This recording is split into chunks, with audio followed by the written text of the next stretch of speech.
Good morning বন্ধুরা, কেমন আছে সবাই? তো আজকে দেবো তোমাদেরকে 13 তারিখের গেম। তো 12 তারিখের পার্সেন্ট রিপোর্টটাকে দেখিয়ে নেবো। তো খুব শর্ট ভিডিও বানাচ্ছি, একটু ব্যস্ত আছি আজকে সকালবেলায়। তো দেখো না, পাসিং রিপোর্ট 1-6-2-7 রেখেছিলাম, তোমাদের জন্য 6 পাস হয়ে গেছে 1 থেকে 4 বাজির মধ্যে। 3 সংখ্যা রেখেছিলাম 1-2-7, দেখতে পাচ্ছ পাস হয়ে গেছে 6 বাজির মধ্যে।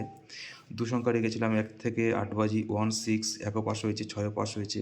সিঙ্গেল ডিজিট রেখেছিলাম 6, 6-এর পাত্তিটা গতকালকে ভুল রেখেছিলাম 168, অ্যাকচুয়ালি এটা জিরোর পাত্তি, এটা 268 হবে, ঠিক আছে? তো 268টা কিন্তু পাসও হয়েছিল। তো যাই হোক, আমি আমার ভুলের কারণে তোমরা হয়তো পাত্র ধরতে পারোনি। তো এই ছিল পাসিং রিপোর্ট। অলরেডি আমি চার্ট তোমাদের বানিয়ে ফেলেছি, তোমরা একটা নোট করে নাও। দেখে নাও 1-4 বাজি রোলিং থাকছে 4-9-2-7, পাত্তিগুলো নোট করে নেবে। থাকছে 1-6 বাজি 2-4-7। 2 সংখ্যা থাকছে 1-8 বাজি 2-7, পাত্তিগুলো তোমরা নোট করো। সিঙ্গেল ডিজিট থাকছে 2, ঠিক আছে? তো ভিডিও বড় করলাম না, একটু ব্যস্ত আছি আজকে, আমি বেরোবো। তো ভালো থেকো সবাই, হ্যাঁ।